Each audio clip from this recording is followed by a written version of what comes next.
The afternoon sun cast long shadows across Main Street in Brookshire, Texas, a town small enough that everyone knew their neighbor's business, but kind enough to pretend they didn't. Tyler Bennett pressed his nose against the glass window of Crawford's Bakery, watching the last few customers leave with white boxes tied with red string.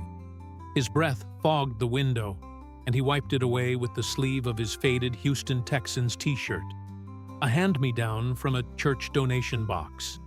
Inside, the bakery smelled like heaven must smell: vanilla, cinnamon, and that particular warmth that only fresh bread could create. Tyler had been coming here every afternoon for the past week, always at the same time, 5:47 p.m., precisely 13 minutes before closing. He'd timed it perfectly, arriving after the rush, but before Mr. Crawford started his closing routine. "You're back again, son," William Crawford said as he unlocked the door to let Tyler in. He was a barrel-chested man in his late 60s, with flour perpetually dusting his forearms and a kind face weathered by decades of early mornings. "Same spot by the counter?" "Yes, sir," Tyler replied, his voice quiet but polite. Patricia Bennett had raised him right, even with all their struggles. Manners cost nothing, she always said, and they might be the only currency they had in abundance. Tyler climbed onto the worn wooden stool by the counter, his feet dangling several inches from the ground. He watched Mr. Crawford move through his closing tasks, wiping down surfaces, organizing the display case, calculating the day's receipts on an old calculator that clicked with each button press. "Your birthday coming up?" Mr. Crawford asked, glancing at the boy. He'd noticed Tyler's pattern, the way the kid's eyes always drifted to the cake display, with a mixture of longing and resignation. "Next week, Thursday," Tyler said. "I'll be 12. "That's a big one," Mr. Crawford said, his tone gentle. "Special plans?" Tyler shook his head. "Mom works late on Thursdays. She's got her shift at the diner until 10, and then she cleans offices downtown from 11 to 3. But that's okay. She always makes my favorite, spaghetti with the sauce from the jar, the kind with the mushrooms." Mr. Crawford felt something tighten in his chest. He'd known the Bennett family peripherally. Everyone in Brookshire did. Patricia Bennett's husband, Daniel, had died 2 years ago in a construction accident when scaffolding collapsed at a site in Houston. The settlement barely covered the funeral expenses, and Patricia had been working herself to the bone ever since. "And no cake?" Mr. Crawford asked, though he already knew the answer. Tyler's expression flickered. Just for a moment, a shadow of disappointment crossed his young face before he smoothed it away. "Cakes are expensive, Mr. Crawford. Mom does her best. She really does. But there's rent and the electric bill, and my shoes got a hole in them. So she's saving for new ones before school starts again." "That's very understanding of you," Mr. Crawford said. "It's just how things are," Tyler replied with a shrug that seemed too old for his 11 years. "But I was thinking, sometimes bakeries have cakes that don't sell, right? Like at the end of the day? And maybe those cakes are just going to get thrown away?" There it was. The question Tyler had been building up to all week, approached with such careful hope that it broke Mr. Crawford's heart a little. "Sometimes," Mr. Crawford admitted. "Do you think, if you had one of those cakes, one that you were just going to throw out anyway, do you think I could have it? For my birthday? It doesn't have to be pretty or anything. Even if the frosting is messed up or it's a weird flavor nobody likes. I'm not picky." Tyler's words tumbled out faster now, as if he needed to get them all out before his courage failed. "I know it's kind of like asking for garbage, but it wouldn't be garbage to me. It would be special, because it would be mine, you know?" William Crawford had to turn away for a moment, pretending to reorganize the napkin dispensers. In his 40 years of running this bakery, he'd seen plenty of hard times. The recession in '08 had nearly killed the business, and the drought of 2011 had driven half the town's farmers under. But something about this boy, sitting there asking for the dignity of a thrown-away cake with such genuine hope, cut deeper than economic hardship reports on the evening news. "Tyler," he said, turning back, "I think we can work something out." The boy's face lit up like a Texas sunrise. "Really? Really? You come by on your birthday, and I'll have something waiting for you. Even if you have to charge something, I've been collecting bottles," Tyler said quickly, pulling a wrinkled $5 bill from his pocket. "I've got $5.37. I know it's not much, but—" "Put that away," Mr. Crawford said firmly but kindly. "That money's yours. Buy yourself a comic book or something. The cake is on the house." Tyler's eyes widened. "Mr. Crawford, I can't just—" "You can, and you will," Mr. Crawford interrupted. "Now, I've got to finish closing up. You head home before your mother worries." Tyler slid off the stool, that $5 bill still clutched in his hand. "Thank you, Mr. Crawford. Thank you so much. You don't know what this means." But William Crawford did know. He knew exactly what it meant, because he'd been that boy once, back in 1963, when his own father had died and his mother had worked 3 jobs to keep their family afloat. He remembered the shame of wanting simple things, the burden of understanding too young that dreams had price tags. "You're welcome, son. Now get on home." Tyler was halfway to the door when it opened, and a man walked in. He was tall, wearing a black Stetson hat, a crisp button-down shirt, and boots that had seen real work but were well-maintained. There was something familiar about him, though Tyler couldn't quite place it. "Sorry, we're just closing," Mr. Crawford called out, but his voice changed mid-sentence as he recognized the newcomer. "Well, I'll be damned. George Strait?" The man smiled, a warm, genuine expression that crinkled the corners of his eyes. "Evening, William. Heard you still make the best pecan pie in Texas." Tyler looked between the two men, confused. The name meant nothing to him.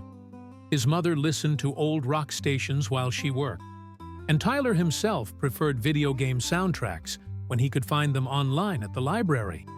"I do," Mr. Crawford said, recovering from his surprise. "What brings you to Brookshire? Thought you'd be in Dallas for the show tomorrow night." "Got in early. Wanted to drive through some of the small towns, clear my head before the chaos starts," George said. He noticed Tyler then, the boy still standing by the door, clutching his $5 bill. "You heading out, young man?" "Yes, sir," Tyler said. "Sorry for being in your way." "You're not in anyone's way," George assured him. He had a voice that carried authority without being harsh, warmth without being condescending. "What's your name?" "Tyler Bennett, sir." "Well, Tyler Bennett, it's nice to meet you. I'm George." They shook hands, and George noted how small Tyler's hand felt in his, how the boy's handshake was firm despite his size. Another sign of good parenting, of someone teaching this kid how to navigate the world with dignity. "George was just leaving, actually," Mr. Crawford said meaningfully. "Weren't you, George?" But George Strait hadn't gotten to where he was by missing the currents in a room. He'd seen Tyler's face when Mr. Crawford had mentioned the cake, seen the way the boy had offered his last $5 with such earnest desperation. And now he saw Mr. Crawford's protective instinct kicking in, trying to shield Tyler from whatever charity might wound his pride. "Actually, I was hoping to get a coffee and maybe a piece of that pecan pie, if you've got time, William," George said. He looked at Tyler. "You like pie, Tyler?" Tyler hesitated. I should probably get home." "Fair enough. Maybe next time," George said easily, not pushing. He watched Tyler leave, the boy giving one last glance back at the bakery before heading down Main Street. Once Tyler was gone, George turned to Mr. Crawford. "So, want to tell me what that was about?" William Crawford sighed and began making coffee. And as the evening shadows lengthened across Brookshire, he told George Strait about Tyler Bennett, about a boy who would be 12 next Thursday, and whose biggest dream was to have a cake that someone else didn't want. Patricia Bennett locked her car, a 1998 Honda Civic with 187,000 miles on it, and hurried into the Brookshire diner. She was 3 minutes late, which meant she'd lost 3 minutes of tips. The mathematics of poverty were cruel and precise. "Sorry, Diane," she called to the shift manager as she tied her apron on. Traffic on Route 90 was backed up. Diane Lopez, a woman in her 50s who'd been managing the diner for 20 years, waved off the apology. "You're fine. Table 6 has been asking for coffee refills, though." Patricia grabbed the pot and went to work. She knew this routine intimately. Smile, pour, take orders, deliver food, clear tables, repeat. Her feet would ache by hour 3, and by hour 6, she'd be moving on muscle memory alone. But the dinner shift was the money shift, and she couldn't afford to lose it. Her phone buzzed in her apron pocket around 6:30. A text from Tyler. "Home from bakery. Mr. Crawford said yes about the cake. Love you." Patricia felt tears prick her eyes, but she blinked them away. She couldn't cry at work. She'd learned that early. Customers didn't tip waitresses who looked like they were falling apart, even if they were. She texted back quickly. "That's wonderful, honey. Dinner is in the fridge. Homework first. Love you more." The fact that her son was so excited about a discarded cake, about something most kids would turn their noses up at, was both heartbreaking and a testament to how good a kid he was. Tyler never complained, never asked for things she couldn't provide, never made her feel worse about their situation than she already did. "Patricia, order up for table 3, the cook called. She pocketed her phone and went back to work. There were still 4 hours left in this shift. Then her overnight cleaning job.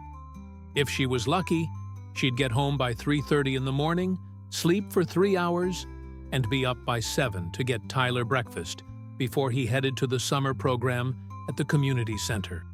This was her life now. This was their life. And she was doing her best to make sure Tyler still had a childhood, even if hers had been stolen by circumstance and tragedy. George Strait sat in his tour bus parked behind the modest hotel on the outskirts of Brookshire. The bus was customized, comfortable, and had been his second home for decades of touring. His tour manager, Vincent Hayes, was reviewing the schedule for the Dallas show, but George's mind kept drifting back to the conversation with William Crawford. "You listening, George?" Vincent asked, looking up from his tablet. "That kid at the bakery," George said instead of answering. "William told me his story." Vincent set down the tablet. He'd worked with George for 15 years and knew when the boss had something on his mind. "What about him?" George recounted what he'd learned about Tyler Bennett, about Daniel Bennett's death, about Patricia working herself to exhaustion, about a boy who thought asking for a day-old cake was a reasonable birthday wish. "That's rough," Vincent said. "But George, you know you can't fix everyone's problems. You try to help every struggling family in America, and you'd be bankrupt by Tuesday." "I'm not trying to fix everyone's problems," George said. "Just thinking about this one kid." Vincent was quiet for a moment. He knew George's history, knew that the man had grown up in Pearsall, Texas, in a family that understood hard work and harder times. George had never forgotten where he came from, even after selling millions of records and filling stadiums. "What are you thinking?" Vincent asked.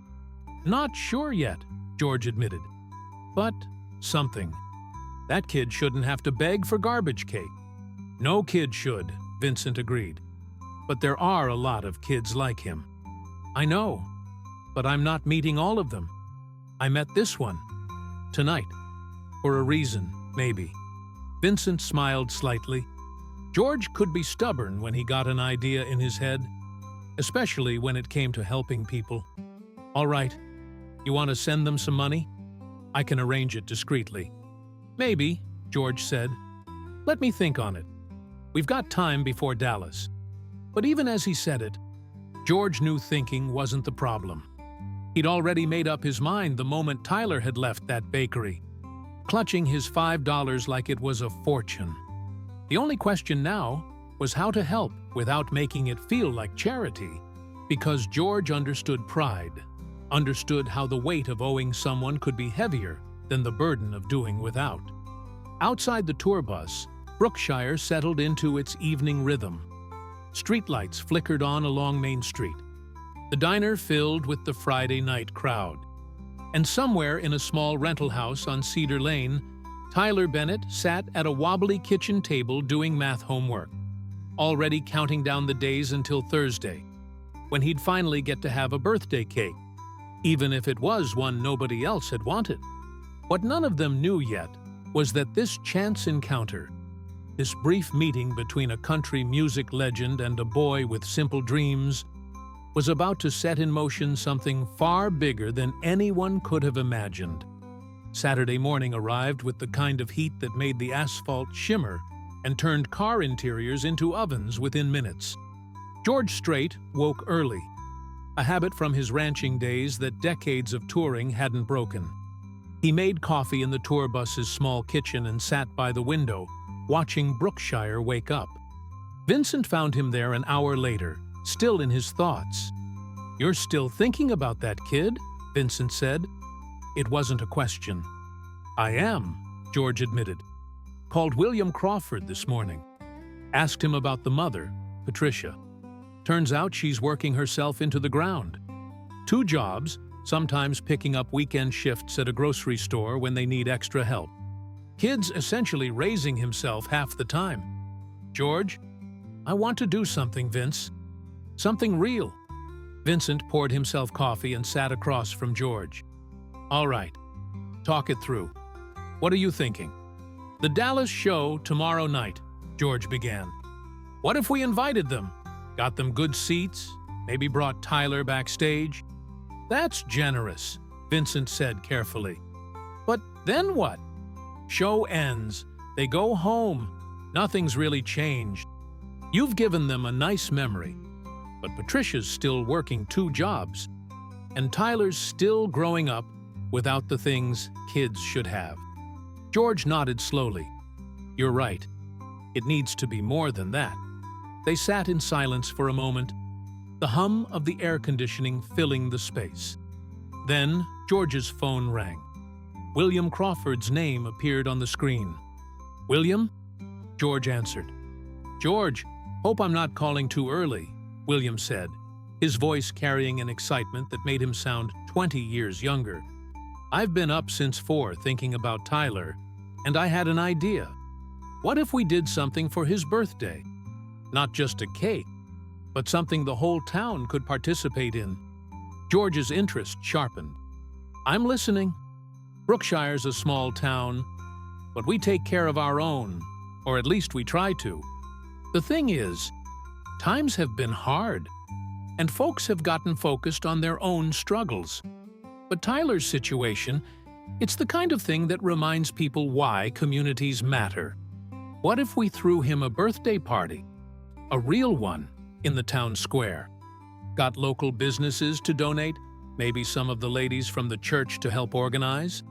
"That's a good start," George said. "But I want to help with more than just a party. This family needs stability." "Well, that's the thing," William continued. "I got to talking with my wife, Rebecca, and she reminded me, Daniel Bennett, Tyler's father, he was a good man, worked construction, saved up for years to buy that little house they're in. The problem is, Patricia's barely keeping up with the mortgage and the property taxes. If she loses the house, they're done.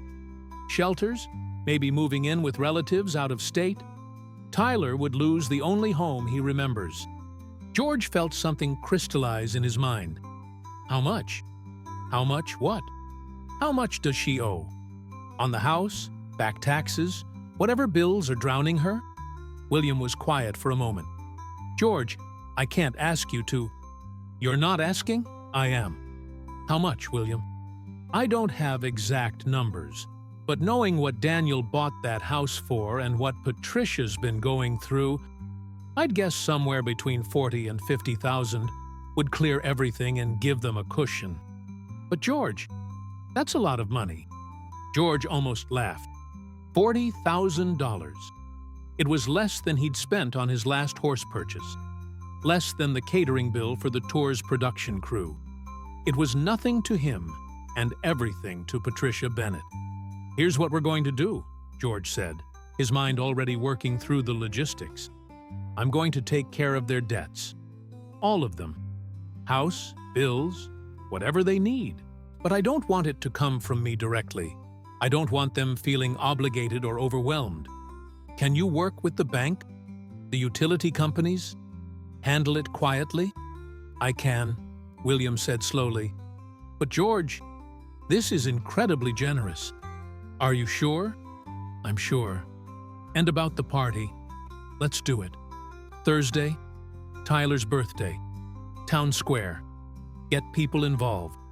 Make it something special. I'll cover the costs, food, decorations, whatever you need. And William, I want to be there. Not as George Strait the performer, just as someone who wants to celebrate a good kid's birthday. People will recognize you, William warned. Probably, George agreed. But that's all right. Let them. Maybe it'll inspire folks to do more for each other, you know? Not because a famous person is watching, but because it's the right thing to do. After the call ended, Vincent looked at George with a mixture of admiration and concern. You know this is going to leak to the press. Someone will take pictures, post on social media. By Thursday night, this'll be national news. Let it, George said. Maybe that's not such a bad thing. Lord knows there's enough bad news out there. Maybe people need to see the good stuff, too. By Sunday afternoon, William Crawford had assembled an informal committee at the bakery. There was Rebecca Crawford, his wife of 40 years, and the unofficial organizer of every community event in Brookshire's recent history, Diane Lopez from the diner, who knew Patricia better than most, Frank Williams, who owned the hardware store and had been friends with Daniel Bennett, and Jennifer Ross, the principal of Brookshire Elementary, where Tyler had attended before moving to the middle school. All right, everyone, here's the situation, William began, laying out the plan George had proposed. We have 4 days to plan a birthday party for Tyler Bennett, and George Strait is personally funding it. But here's the important part. This can't feel like charity. This has to feel like a community coming together because we care about one of our own. That shouldn't be hard, Jennifer said. We do care. I've had Patricia in my office twice this year, nearly in tears, because she couldn't afford the field trip fees. I waived them, told her there was a scholarship fund. She still tried to do extra volunteer hours to earn it. Pride, Diane said knowingly. Patricia's got a spine of steel and pride to match. She won't take handouts. Which is why we present this as a community celebration, Rebecca said, her organizational mind already working. Tyler turning 12. We're celebrating him. If there happens to be food and cake and some gifts, well, that's what you do at birthdays. What about George Strait showing up? Frank asked. That's going to make it obvious this is something special. He's planning to be low-key, William explained. No stage, no performance. Just another person at the party. Yes, people will recognize him, but the focus stays on Tyler. They spent the next 2 hours planning. The town square would be perfect. There was a gazebo for shade, picnic tables, and plenty of space. Rebecca would coordinate with the local restaurants and businesses for food donations. Frank would handle decorations and setup. Jennifer would spread the word through the school system, making sure Tyler's classmates and their families knew about the party. Diane would work her network at the diner, where half the town stopped for coffee at some point during the week. "What about Patricia?" Diane asked. "She works Thursday." "Both jobs. How do we make sure she's there without arousing suspicion?" "I'll call her tomorrow," Jennifer offered. "Tell her we need to discuss Tyler's academic progress for next year. Ask her to come by the school Thursday afternoon. Tyler can be at the party already, and we'll bring her over as a surprise." "She'll be furious we made her miss work," Diane predicted. "She'll get over it," Rebecca said firmly. "That woman needs to be at her son's birthday party." End of discussion. As the meeting dispersed, William felt a warmth in his chest he hadn't experienced in years. This was what Brookshire used to be like. Neighbors helping neighbors, community mattering. Somewhere along the way, with the economic troubles and everyone struggling just to stay afloat, they'd lost some of that connection. Maybe Tyler's party would remind them what they'd been missing. Monday morning, Patricia Bennett was mopping the floor of an office building in downtown Houston when her phone rang. She didn't recognize the number but answered anyway. It could be one of her employers, and she couldn't risk missing a call. "Hello? Hi, Patricia. This is Jennifer Ross from Brookshire Elementary." Patricia's heart immediately clenched. "Is Tyler okay?" "Oh, Tyler's fine," Jennifer assured her quickly. "I'm sorry. I should have led with that. Nothing's wrong. I'm actually calling because I wanted to discuss his progress and some opportunities for next school year. Could you stop by my office this Thursday? Say around 4 o'clock? Patricia pulled out her phone to check her schedule. Thursday, she had the diner until 3. Then she was supposed to start her cleaning shift at 6. She could squeeze in an hour, though it would be tight. "I can do 4, Patricia said. "Is this about his grades? Is he struggling with something?" "No, nothing like that. Tyler's doing wonderfully. This is more about some advanced placement options and a few programs that might be good for him. Don't worry, it's all positive." After the call ended, Patricia felt the familiar knot of anxiety in her stomach. Advanced placement meant more costs, books, fees, supplies. But if it was good for Tyler, she'd find a way. She always did. She went back to mopping, her mind already calculating how many extra shifts she'd need to pick up.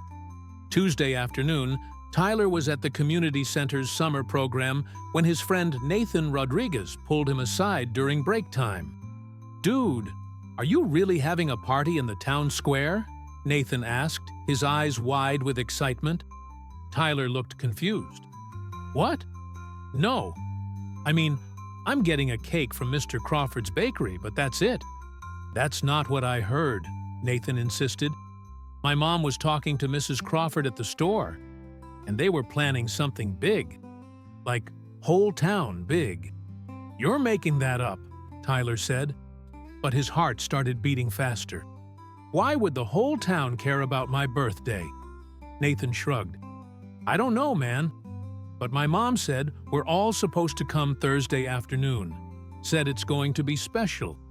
Tyler spent the rest of the day in a confused daze.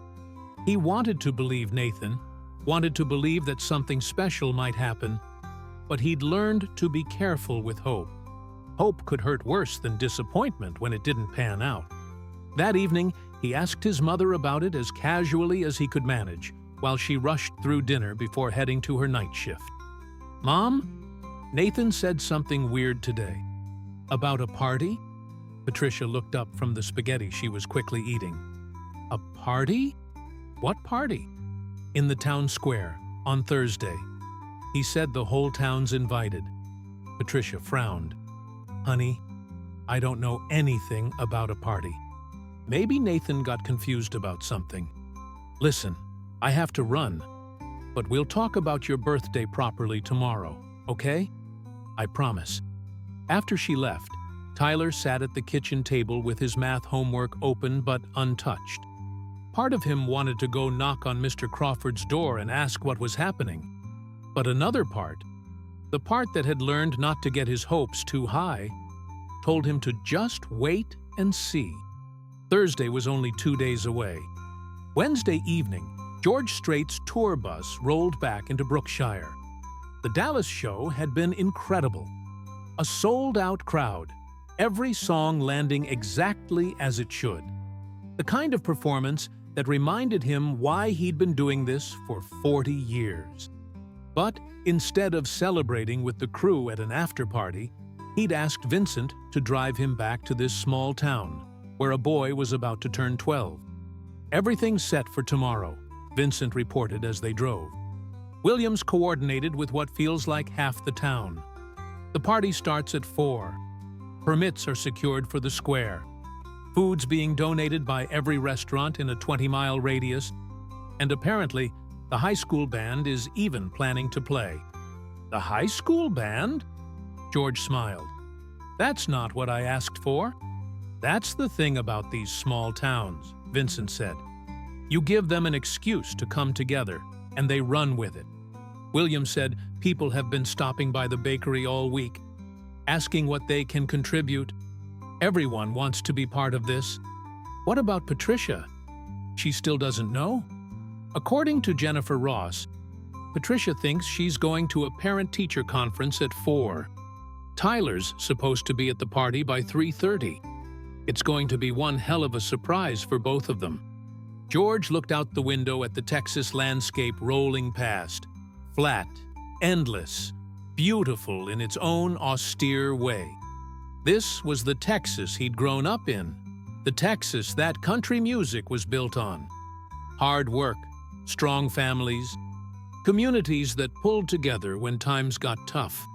"You know," George said quietly, "I've played for presidents, performed at the Super Bowl, sold millions of records, but I think this might be one of the most important things I've ever done." "Showing up to a kid's birthday party?" Vincent asked. "No," George corrected. "Reminding people that kindness matters, that we're supposed to take care of each other. The music, the fame, all of that, it's great. But this is what it's supposed to be for. Using whatever platform you have to make things better, even if it's just for one family in one small town." Vincent was quiet for a moment. "You're a good man, George Strait." "I'm just a man who's been lucky enough to remember where he came from," George replied. "And who knows that tomorrow we get to give a kid something I never had at his age. The feeling that the world can be good, that people care, that dreams don't always have to be about surviving. Sometimes they can be about celebrating." As they pulled into Brookshire, the evening sky was painted in shades of orange and purple, the kind of sunset that made you believe in possibility. And tomorrow, when Tyler Bennett turned 12, he'd learn that sometimes the world surprised you, not with tragedy, but with overwhelming kindness. Thursday morning arrived with the kind of anticipation that made the air feel electric. Tyler woke before his alarm, which almost never happened. For a moment, lying in his narrow bed with the morning light filtering through the worn curtains, he let himself believe that something special might actually happen today. But then reality set in. His mother was already gone. He'd heard her leave at 5:30 for the opening shift at the diner. There was a note on the kitchen counter next to a small wrapped package. "Happy birthday, sweetheart. Open this before school. Love, Mom." Tyler's hands trembled slightly as he unwrapped the package. Inside was a new notebook, the good kind with thick pages and a hard cover, and a set of colored pens. On the first page, his mother had written, "For all your stories and dreams. You're going to do amazing things, Tyler. I believe in you more than anything. Mom." He sat at the kitchen table for a long moment, holding the notebook, feeling the weight of his mother's love and sacrifice in every carefully chosen word. She must have saved for weeks to buy this, skipping lunches or walking instead of driving to save gas money. The guilt and gratitude warred inside him until he pushed both feelings down and focused on getting ready for the day. The community center's summer program seemed to drag on forever. Tyler kept checking the clock, watching the minutes tick toward 3:30. When the program ended, Nathan kept shooting him knowing looks, and by lunchtime, Tyler was convinced something was definitely happening. He just didn't know what. At 3:15, one of the counselors, Amanda Peterson, approached him with a smile. "Tyler, Mr. Crawford asked if you could come by the bakery when we're done today. Said he has your birthday cake ready." "Really?" Tyler's voice cracked slightly with excitement. "Really?" Amanda confirmed. "In fact, why don't you head out a few minutes early? I'll walk you over." Meanwhile, the town square was transforming into something magical. Rebecca Crawford had coordinated an army of volunteers who'd been working since noon. Long tables were covered with red and white checkered tablecloths. Balloons in blue and silver, Tyler's favorite colors, according to Jennifer Ross, bobbed in the afternoon breeze. The gazebo was decorated with streamers, and someone had hung a banner that read, "Happy 12th birthday, Tyler." Frank Williams and his crew from the hardware store had set up a small sound system. Nothing fancy, but enough to play music and make announcements. The high school band, 15 students who'd volunteered to spend their summer afternoon playing, were setting up their instruments in the shade. Food tables groaned under the weight of donations. The diner had provided several trays of their famous fried chicken. Giuseppe's Pizza had sent 10 large pizzas. The local barbecue joint had donated pulled pork and brisket. There were salads, fruit platters, chips, and a drinks station with lemonade and iced tea. And in the place of honor, on its own special table sat William Crawford's masterpiece, a 3-tier birthday cake, decorated with a Texas flag on one side and a baseball diamond on the other, because someone had mentioned Tyler loved baseball, even though he'd never been able to afford to play in the local league.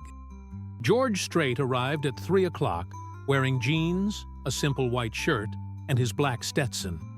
He deliberately dressed down, wanting to blend in as much as someone of his stature could. A small crowd had already gathered, and when people recognized him, there was a murmur of excitement. But William quickly spread the word. Today wasn't about George Strait, the celebrity.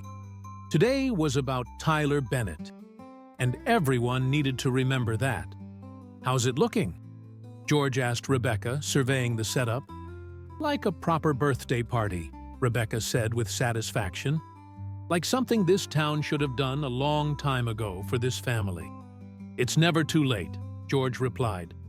By 3:20, the square was filled with people.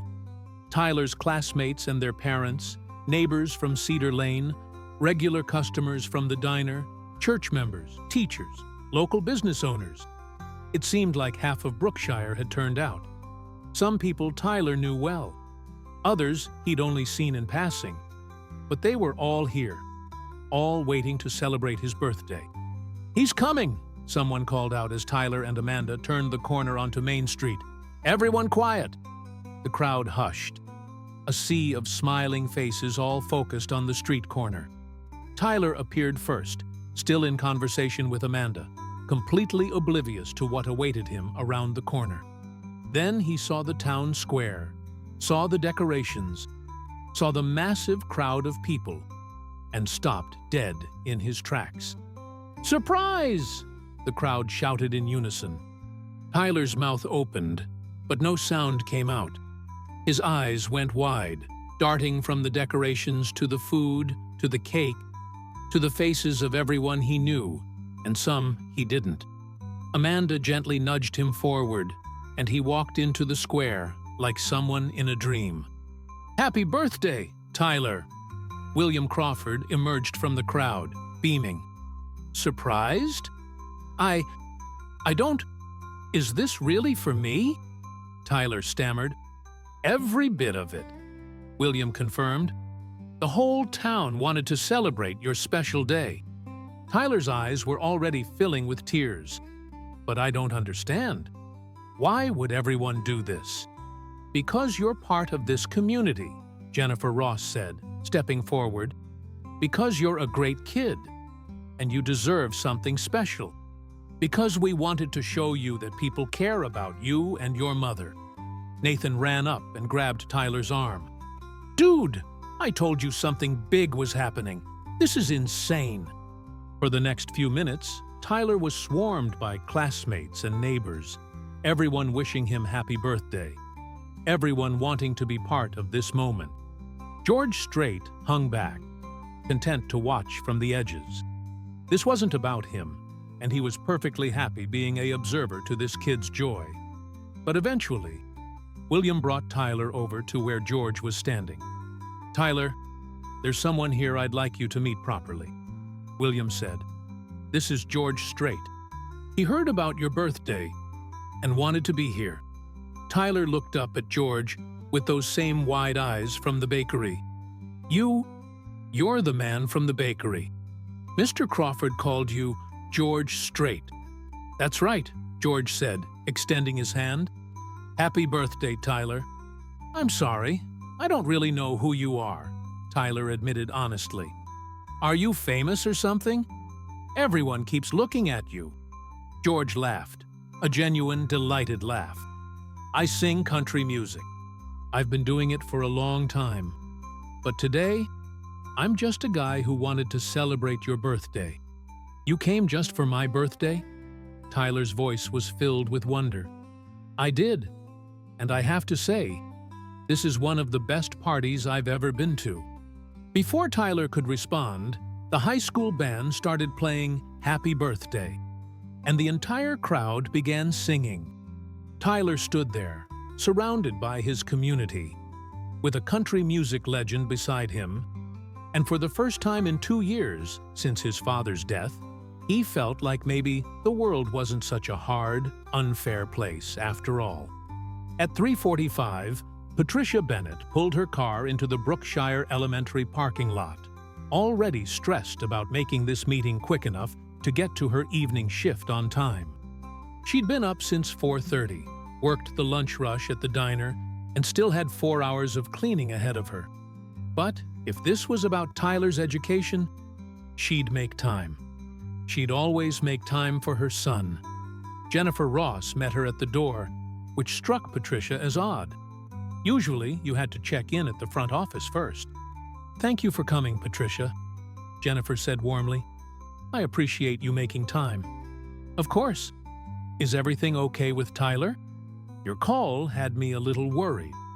Let's talk in my office, Jennifer said, leading Patricia down the hallway. But instead of turning toward the administrative wing, she headed toward the side exit. Jennifer, your office is the other way, Patricia said, confused. I know, but there's something I need to show you first. Trust me? Patricia did trust her. Jennifer had been kind to Tyler, had worked with them when money was tight for school supplies, so she followed, even as confusion turned to concern.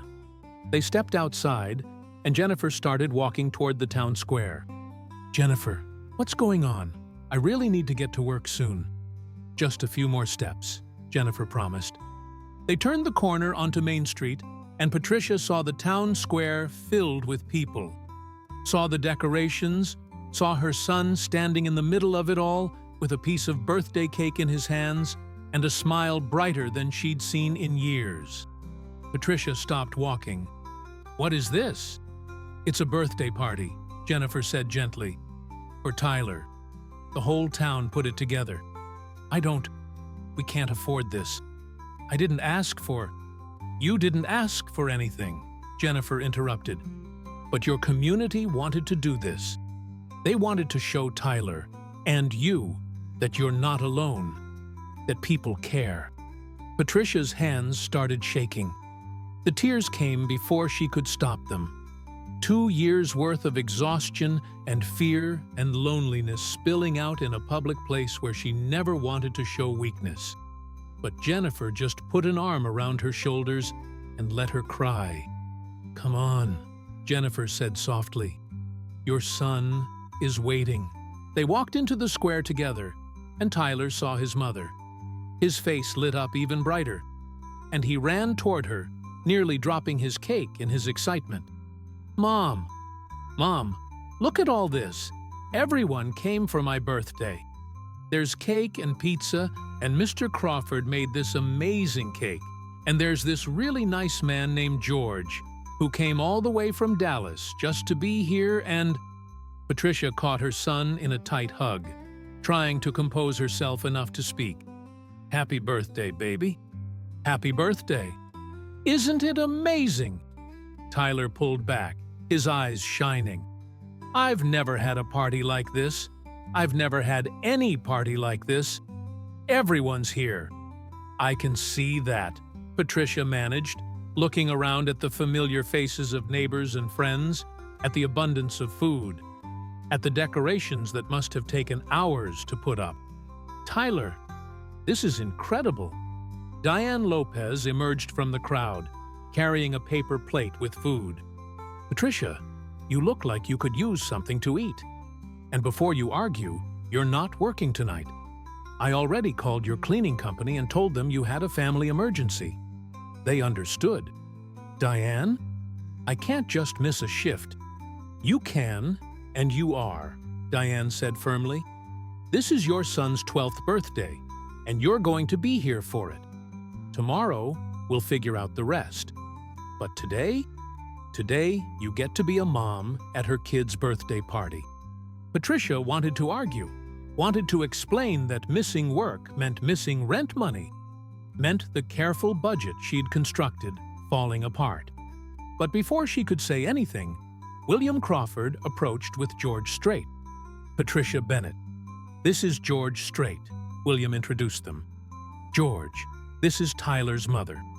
"It's wonderful to meet you, ma'am," George said, and there was something in his eyes, understanding, respect, that made Patricia feel like he saw her, really saw her, not just as a struggling single mother, but as a person doing her best under impossible circumstances. "I don't know how to thank everyone," Patricia said, her voice thick with emotion. "This is too much. It's too generous." "It's a birthday party," George said simply.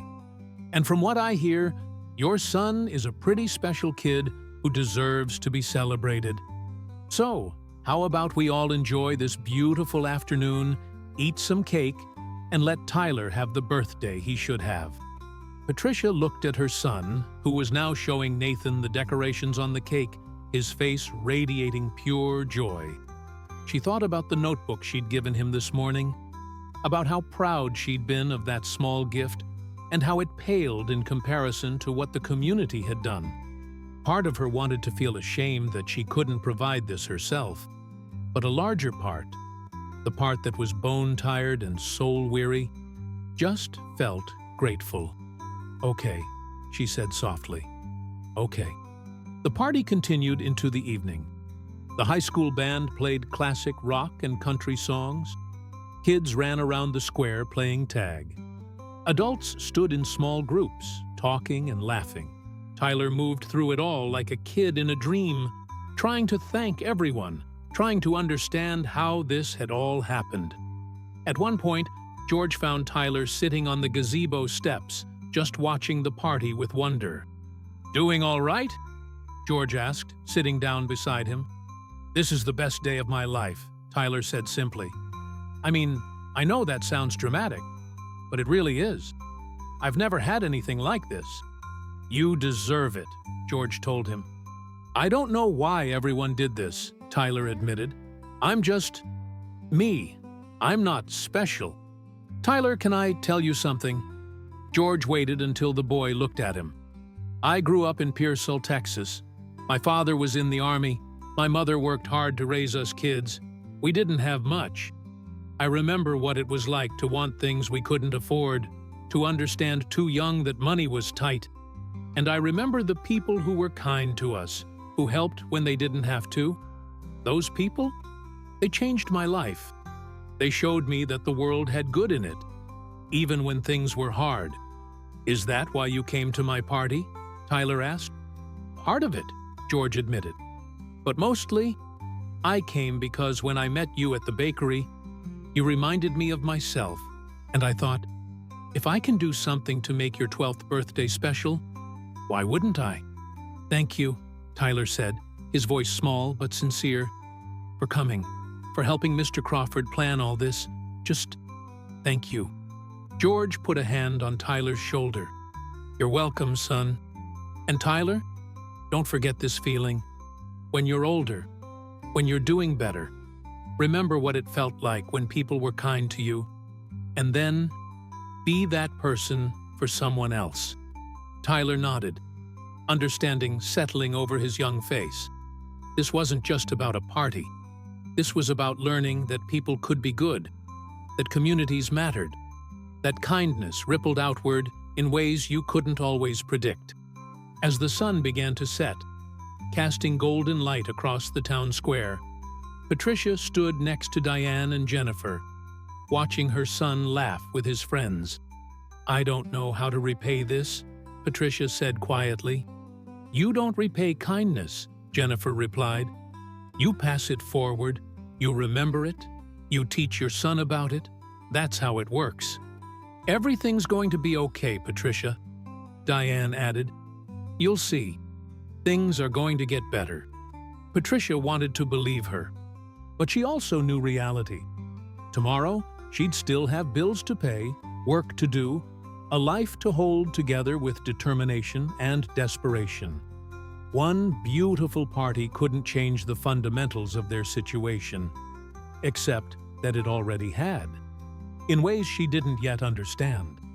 Because tomorrow, William Crawford would sit down with Patricia and explain that an anonymous donor had paid off her mortgage, cleared her utility bills, and set up a trust fund for Tyler's education.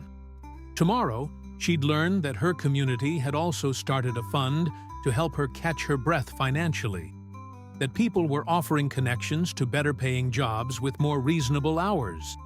Tomorrow, the overwhelming kindness George Strait had started would reveal itself to be even more profound than anyone at the party could imagine. But tonight was just about a boy turning 12, about a community coming together, about the simple joy of cake and music and people who cared. And for Tyler Bennett, that was more than enough. Friday morning, Patricia Bennett woke up at 4:30 out of habit, her mind already calculating the day's tasks, before remembering that something had changed. Yesterday had been Tyler's birthday, the party, the town square, George Strait. It all felt dreamlike in the pre-dawn darkness, too good to be real. She checked her phone and saw 3 missed calls from William Crawford and a text message. "Patricia, please stop by the bakery when you can this morning. It's important. Nothing to worry about, but we need to talk." Her stomach immediately tightened. What could he need to talk about that couldn't wait? Had the party cost more than expected? Were they asking her to contribute somehow? The anxiety spiraled before she forced herself to breathe slowly. Whatever it was, she'd handle it. She always did.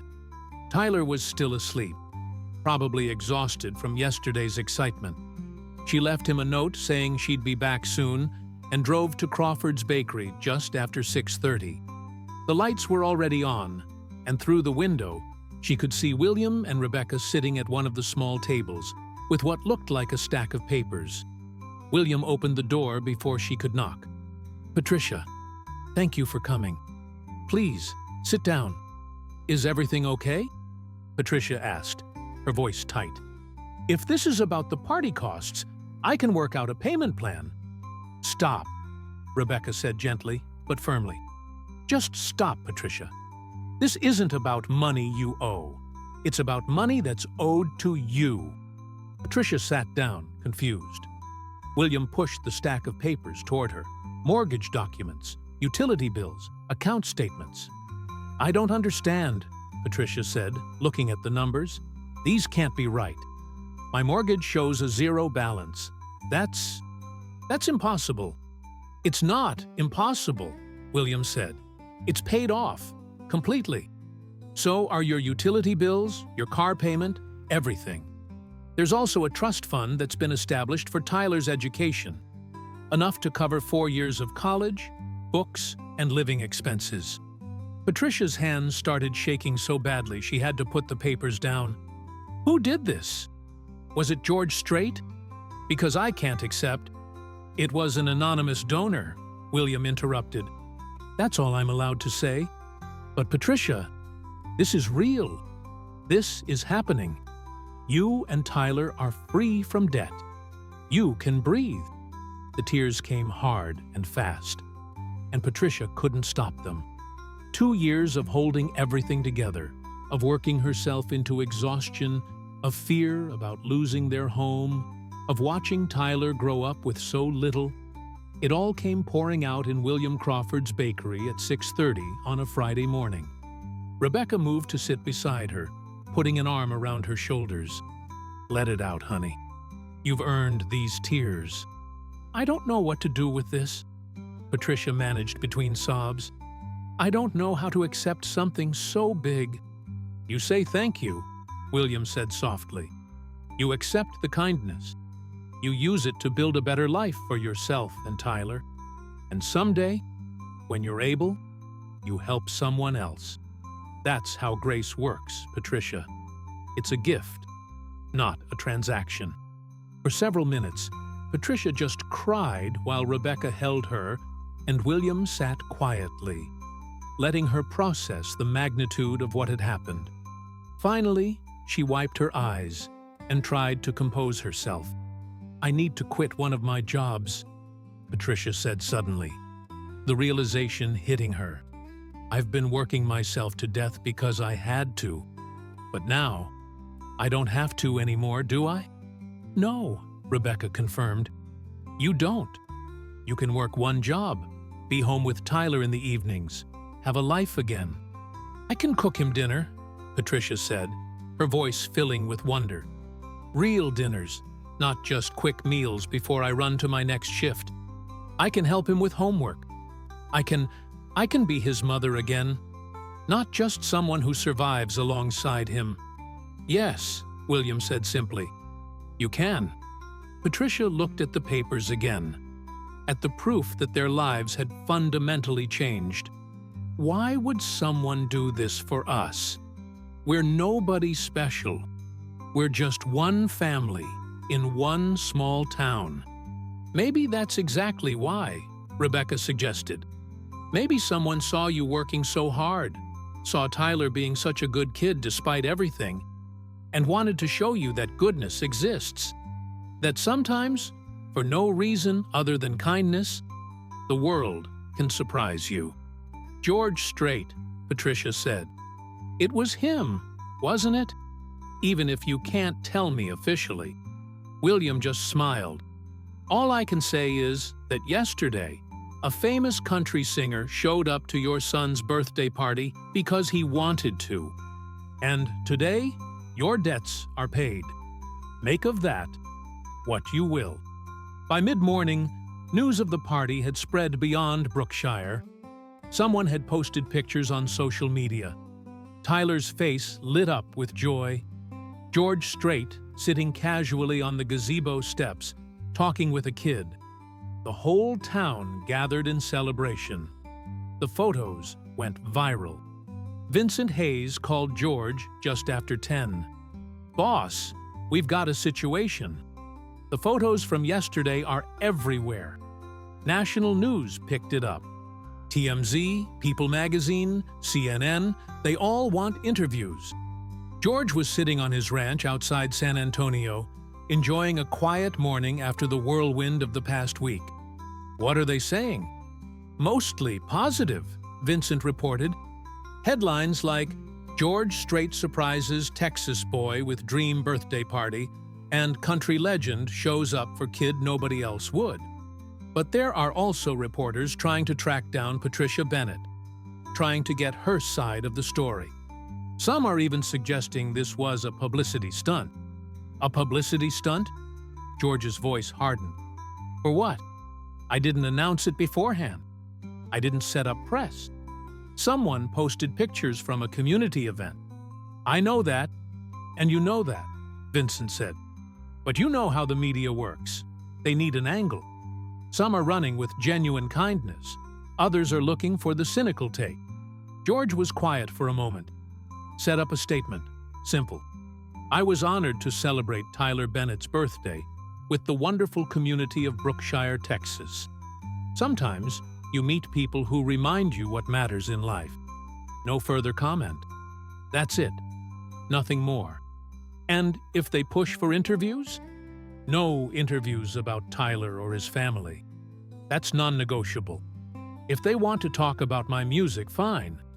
But this kid and his mother don't need to become a media circus. After the call ended, George sat on his porch, watching his horses graze in the pasture. He'd known there would be attention.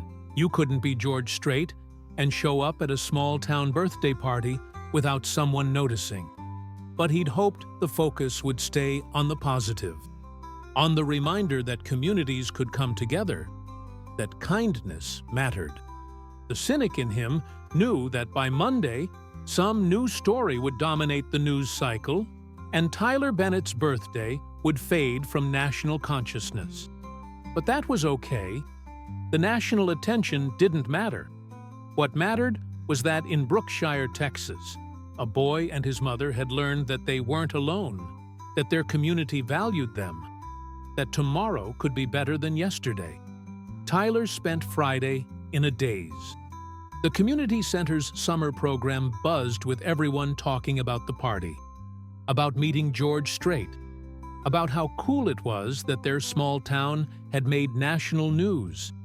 His phone, a basic model his mother had gotten him for emergencies, kept buzzing with texts from classmates and even kids he barely knew. Nathan was riding the wave of reflected glory. "Dude, my cousin in Austin sent me the CNN article. You're famous." "I'm not famous," Tyler protested. "George Strait is famous. I just had a birthday party."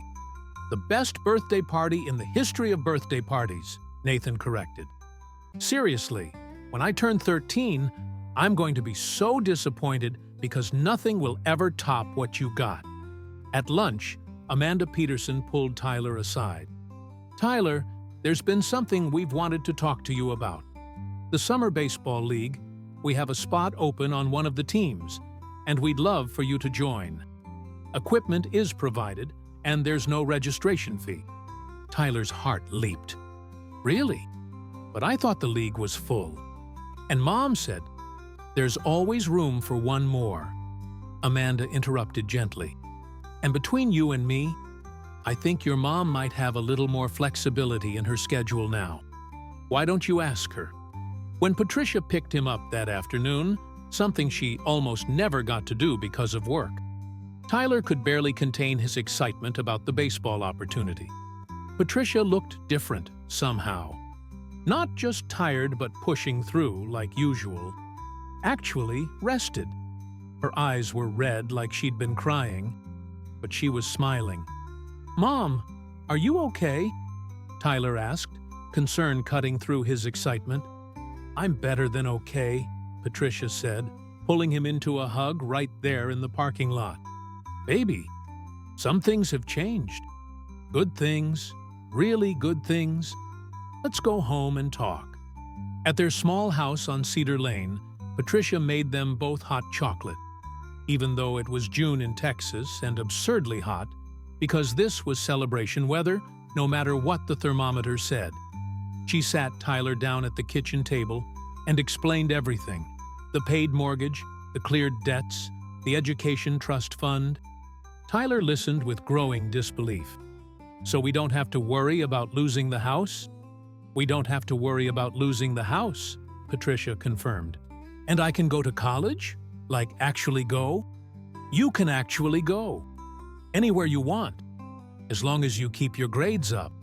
And you don't have to work 2 jobs anymore?" Patricia's voice caught. "I don't have to work 2 jobs anymore. I can be home with you. I can make you dinner and help with homework and just be your mom. Really be your mom." Tyler was quiet for a long moment, processing. This was George Strait, wasn't it? He did this for us. Mr. Crawford said it was an anonymous donor, but yes, I think we both know who it was, Patricia admitted. "Tyler, That man changed our lives, not just with money, but by showing us that people care, that we matter. We should thank him, Tyler said immediately. Can we call him? Or write a letter? We have to say, thank you. We will, Patricia promised. But right now, let's just sit with this. Let's understand that our lives are different now. Better. We get to breathe, Tyler. For the first time in 2 years, we get to breathe. They sat together at that kitchen table, mother and son, holding hands and crying happy tears, while outside the Texas sun beat down, and inside their small house, hope bloomed like wildflowers after rain. Over the weekend, Brookshire experienced something it hadn't felt in years: pride. Not the defensive pride of small-town people who resented outsiders looking down on them, but genuine pride in what they'd accomplished together. The birthday party had been captured in dozens of photos and videos now circulating online, and every single one showed a community at its best. Frank Williams sat in his hardware store on Saturday afternoon, scrolling through comments on one of the viral posts. People from around the country were praising Brookshire, talking about how this was real America and what community means. Some were even asking how they could donate to help other families in town who might be struggling. His wife, Carol Williams, looked over his shoulder. That's nice and all, but you know what would be better? If we didn't need a celebrity to remind us to take care of our neighbors. Frank looked up at her. What do you mean? I mean, why did it take George Strait showing interest for us to throw Tyler a party? Why didn't we do this on our own? How many other families in Brookshire are struggling, and we're all too busy with our own problems to notice? The question sat heavy between them. Carol was right. Daniel Bennett had died 2 years ago. Patricia had been working herself into the ground for 2 years. Tyler had been growing up without birthday parties or new clothes, or the chance to play baseball for 2 years. And the community, good people, kind people, had just watched it happen because everyone was dealing with their own struggles. We should change that, Frank said slowly. Change what? Change how we operate. This party, what George did, it showed us what we're capable of when we actually pay attention. What if we kept that going? What if we created something permanent? By Sunday evening, Frank had called an emergency meeting at the community center. 30 people showed up, more than he'd expected for something organized with less than 24 hours' notice. He stood before them, feeling nervous but determined. I want to talk about Thursday, Frank began, about Tyler's party and what it meant. But more than that, I want to talk about what it should mean going forward. He explained his and Carol's conversation about how it shouldn't take a celebrity to remind them to take care of each other. I'm proposing we start something, a community support fund, not just for emergencies, but for everyday struggles. Medical bills, car repairs, school expenses, whatever people need. We all contribute what we can, and we all benefit when we need it. That's just charity, someone called out. No, Rebecca Crawford interjected. Charity is one-directional. This is community. This is us saying we're in this together. Times get hard for all of us at different points. This way, we're there for each other. Diane Lopez stood up. I'm in. After watching what Patricia went through, what Tyler went through, I'm absolutely in. How do we start? Over the next hour, they hammered out the basics. Frank would set up a nonprofit with help from a local attorney who volunteered her services. People could contribute monthly, annually, or whenever they had extra. A committee would review requests and distribute funds as needed. Everything would be transparent. Everything would be documented. What should we call it? Someone asked. Jennifer Ross spoke up. How about the Tyler Foundation? Not to put pressure on the kid, but to remind us of what inspired it. That sometimes it takes seeing one person's struggle to wake us up to everyone's struggles. The vote was unanimous. Within a week, the Tyler Foundation would have its first board meeting, its first donated funds, and its first family seeking help. A single father whose daughter needed medical treatment they couldn't afford. Within a month, it would have raised $15,000 from community contributions and matching donations from businesses in nearby towns who'd heard the story. George Strait's single act of kindness had created ripples that kept expanding, touching more lives than he'd ever intended. Monday morning, George woke to a call from his manager at the record label. "George, we need to talk about capitalizing on this publicity." "Capitalizing?" George's voice was ice cold. "Poor word choice," the manager backtracked quickly.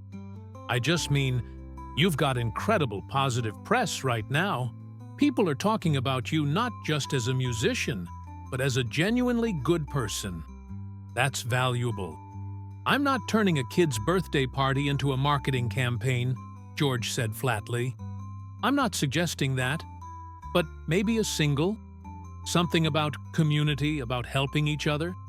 The timing would be—" "No," George cut him off.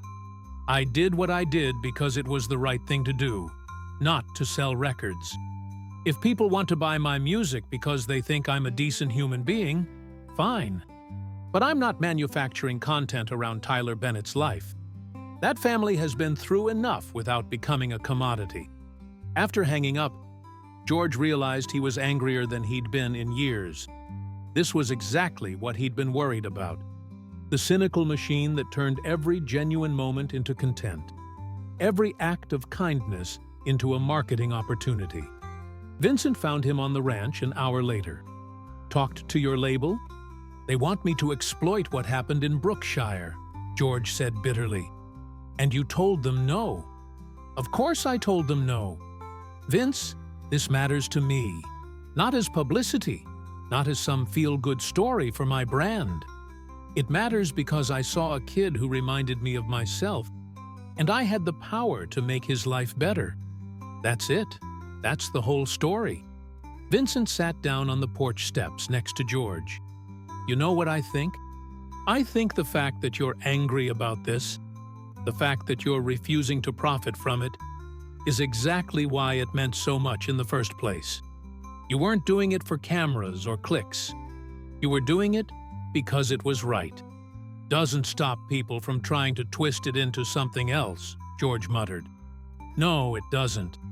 But it also doesn't change what actually happened. In Brookshire, a kid got a birthday party.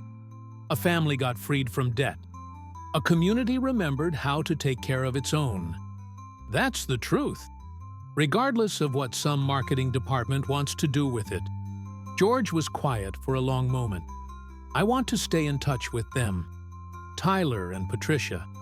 Not as George Strait the celebrity, just as someone who cares. Is that weird?" "It's not weird," Vincent assured him. "It's decent. Just be prepared for the fact that maintaining that relationship means being consistent, being present. You can't just be there when it's convenient." "I know," George said, "and I will be. Tyler's starting 7th grade in the fall. I want to know how that goes. I want to know if he makes the baseball team. I want to be someone he can talk to if he needs advice or encouragement." "You're a good man, George Strait," Vincent said for the second time in a week. "I'm just trying to be," George replied. "That's all any of us can do. Try to be good. Try to help when we can. Try to leave things a little better than we found them." Tuesday afternoon, Patricia Bennett walked into the diner for what would be her last shift. She'd given her notice over the weekend, explaining that her circumstances had changed, and she needed to focus on being present for Tyler. Diane had hugged her and told her she'd always have a job there if she needed it. But both of them knew Patricia wouldn't be back. The customers that day were different. More friendly, more talkative. Everyone wanted to congratulate her, to tell her how happy they were that things were working out. to share their own stories of struggle and hope. By the end of her shift, Patricia had received 2 job offers for better-paying positions with reasonable hours, 3 invitations to dinner, and enough good wishes to last a lifetime. "You're going to do great things now," Diane said as Patricia prepared to leave. "You and Tyler both. You've got the space to dream now, not just survive." Patricia hugged her friend. "I don't think I've dreamed in years. I don't even know how anymore." "You'll remember," Diane promised. "Give it time. The exhaustion will fade, and you'll remember what it feels like to think about the future without fear." Walking to her car, Patricia felt lighter than she had in 2 years.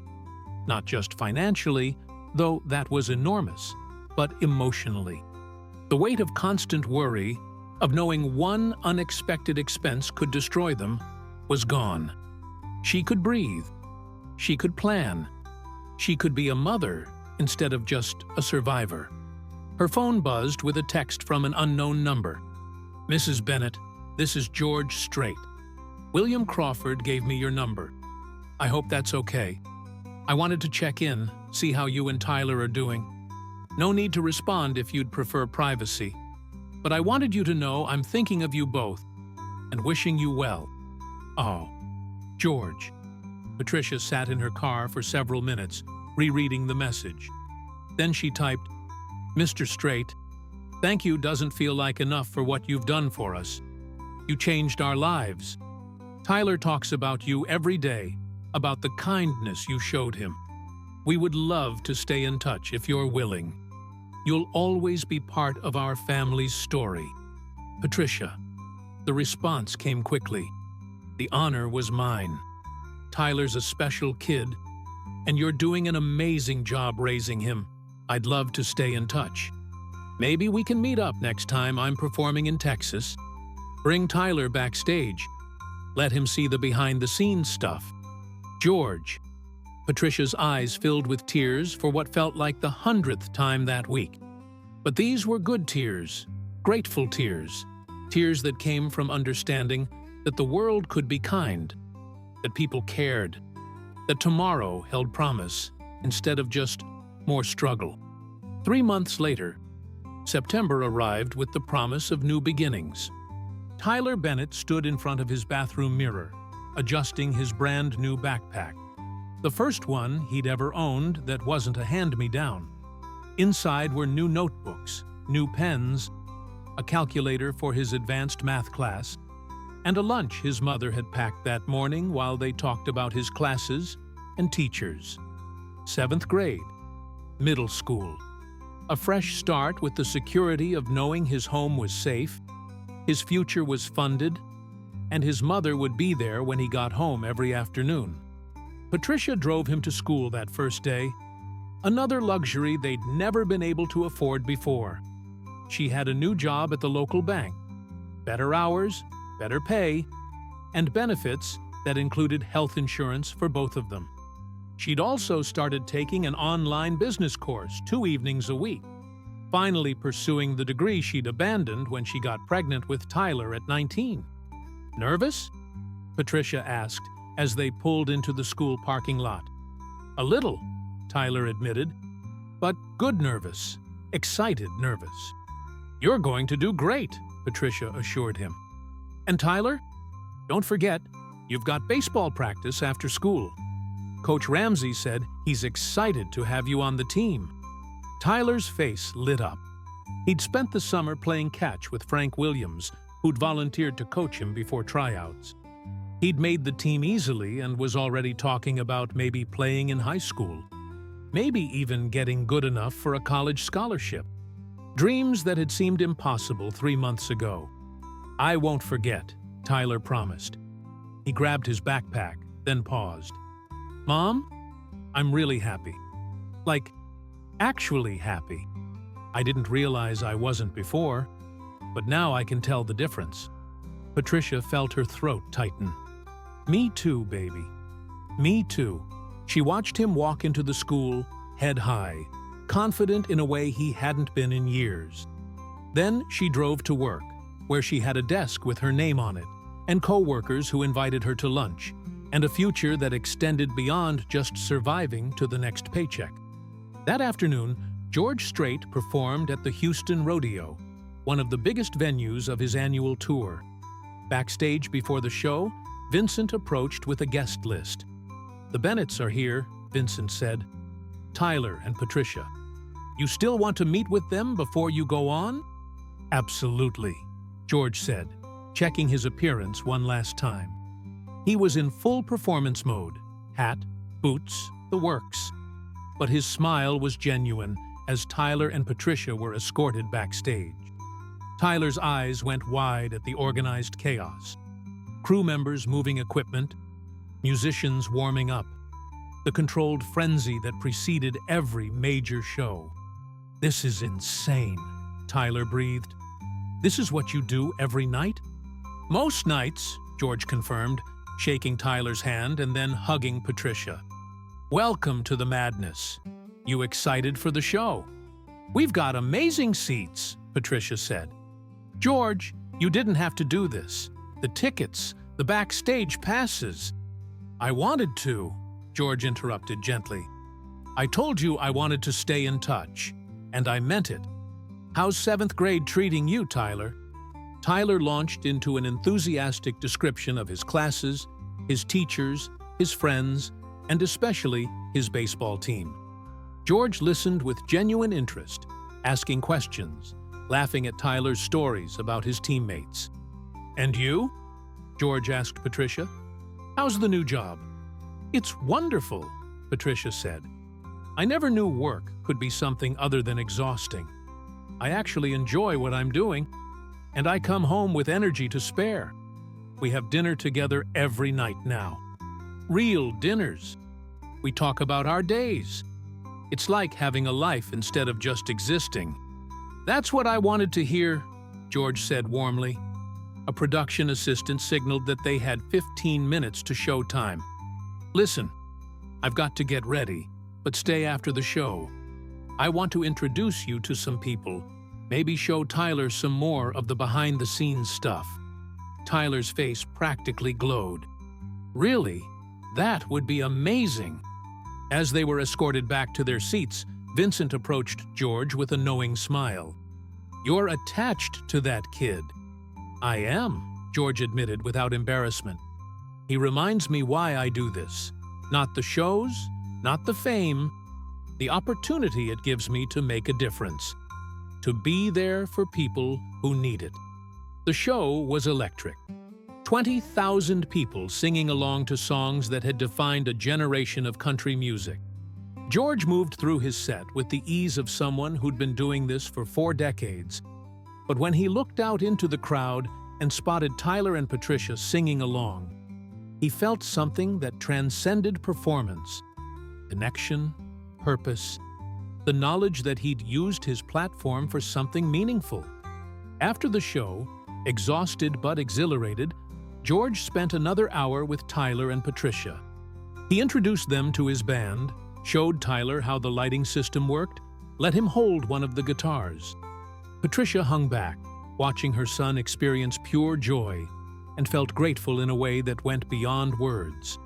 As they were leaving, Tyler hugged George. "Thank you for everything. For my birthday, for helping my mom, for tonight. You're like family now." George hugged him back. "You're like family to me too, Tyler. And family stays in touch. So you keep me updated on 7th grade, on baseball, on everything. Deal?" "Deal," Tyler promised. Back in Brookshire, the Tyler Foundation held its 3rd monthly meeting. The conference room at the community center was packed. The board had grown from the initial founders to include 15 active members and dozens of regular contributors. Frank Williams reviewed their accomplishments.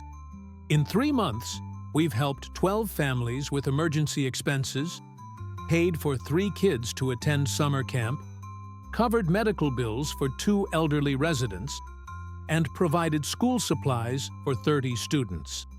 We've raised $47,000 from community donations and have matching pledges from businesses totaling another 20,000. The room erupted in applause. What had started as an idea inspired by one birthday party had become a sustainable model for community support. We've also had inquiries from 3 other towns asking how they can replicate what we're doing, Rebecca Crawford added. Apparently, our model is getting attention as an example of grassroots community organization. That's because people are hungry for this, Jennifer Ross said.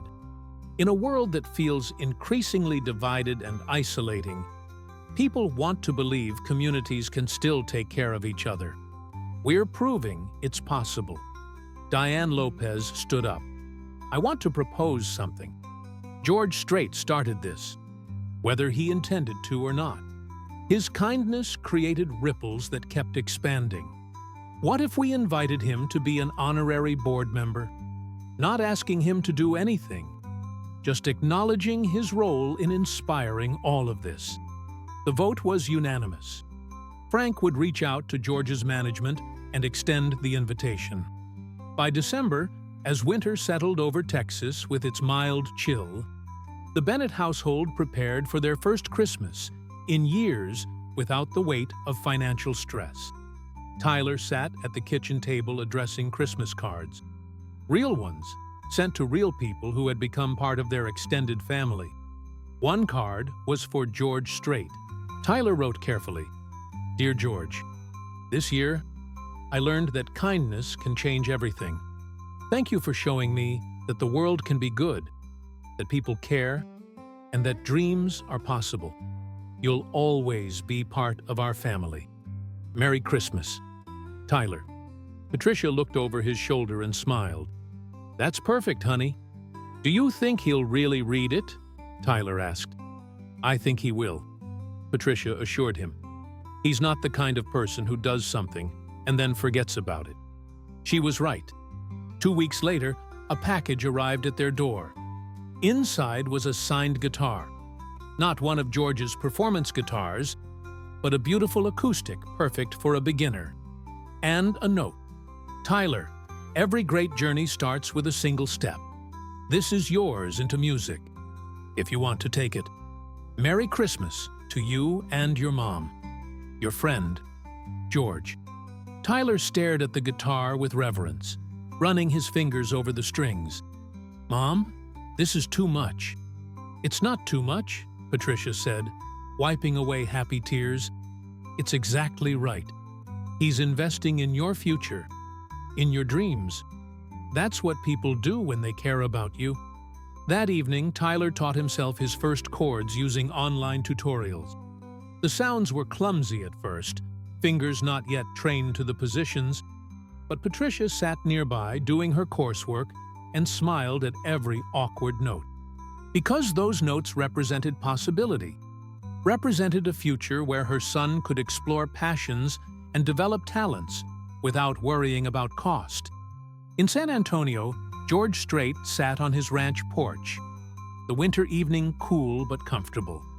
Vincent had forwarded him Tyler's Christmas card, and George had read it multiple times, each time feeling the same warmth in his chest. "You're smiling," his wife, Norma, observed, sitting down beside him with 2 mugs of coffee. "Tyler Bennett sent me a Christmas card," George explained, showing it to her. Norma read it and smiled. "That's sweet. You've really stayed connected with them." "I have," George confirmed. "It matters to me. That kid, that family, they remind me why success is supposed to matter. Not for what it gets you, but for what it allows you to do for others." "You sent him a guitar?" Norma asked, having seen the credit card charge. "I did. Figured if he's interested in music, he should have the chance to explore it. Who knows? Maybe in 10 years I'll be opening for him instead of the other way around." Norma laughed. "That would be something. George Strait opening for Tyler Bennett." "I'd do it," George said seriously. "If that kid makes it in music or anything else he chooses, I'll be first in line to support him. That's what you do for family." "He's not technically family," Norma pointed out gently. "Yes, he is," George corrected. Family isn't just blood. It's who you choose to care about, who you invest in, who you show up for. Tyler and Patricia are family now. That's how it works. On Christmas morning, Tyler woke early and immediately went to the guitar George had sent. He'd been practicing every day, and while he was still a beginner, he could now play a simplified version of Amarillo by Morning, one of George's classics. Patricia came downstairs to find him playing, his face scrunched in concentration, tongue sticking out slightly, the way it always did when he was focused. "Merry Christmas," she said softly, not wanting to interrupt. Tyler finished the phrase he was working on and looked up with a huge smile. "Merry Christmas, Mom. Listen to this. I almost have the chorus down." He played through it again, and while it was far from perfect, Patricia heard the determination and joy in every note. Her son was happy. Her son was thriving. Her son was dreaming about futures that extended beyond just surviving. "That's beautiful," she said honestly. "Your father would be so proud of you." Tyler's expression softened. He didn't talk about his dad often. The loss was still too raw, too enormous. But lately, he'd been able to think about Daniel Bennett without the overwhelming sadness that used to accompany those thoughts. "I wish he could see all this," Tyler said quietly. "Wish he could see how things got better." "I think he can," Patricia said, sitting beside him on the couch. "And I think he'd be grateful to George Strait for showing up when we needed someone.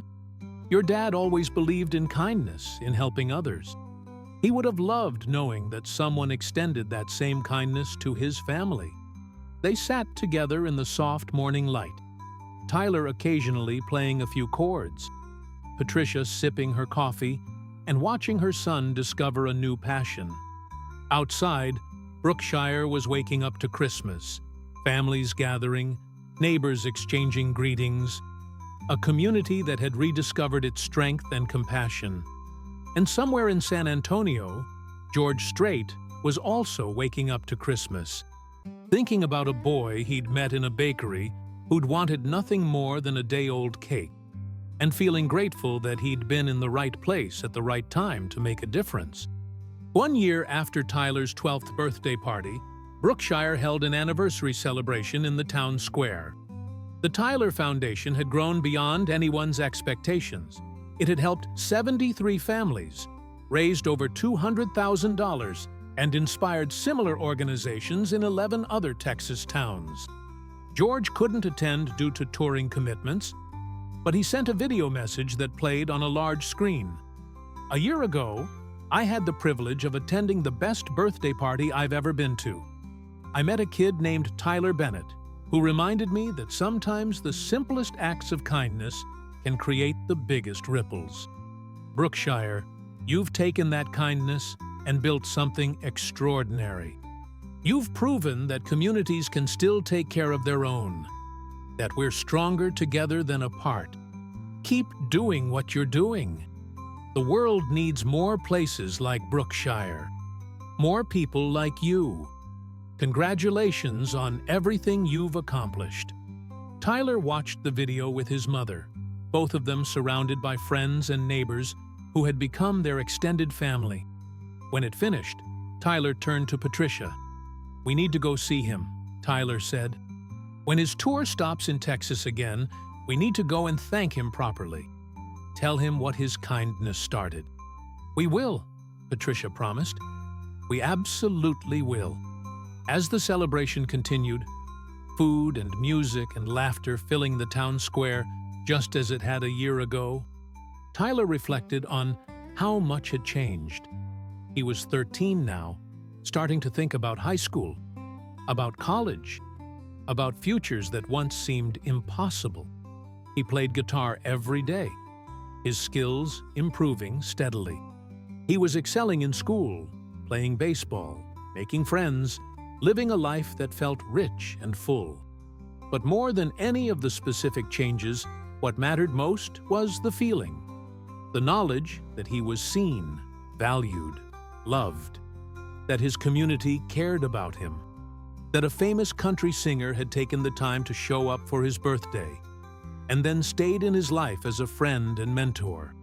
William Crawford found Tyler near the gazebo, the same spot where George had sat with him a year ago. "Big difference from last year, huh?" William asked. "Everything's different," Tyler agreed. "Everything's better." "You know what I think about sometimes," William said. "I think about what would have happened if you hadn't come into my bakery that day, if you hadn't asked about the day-old cake, if George hadn't happened to walk in at exactly that moment. The timing of it all, it felt almost like destiny." Tyler considered this. "Do you think things happen for a reason?" "I think," William said carefully, "that life presents us with opportunities, and what matters is whether we recognize them and act on them. You had the courage to ask for what you needed. I had the wisdom to tell George your story. George had the compassion to do something about it, and our community had the spirit to turn one act of kindness into a movement. All those pieces had to come together." "I'm glad they did," Tyler said simply.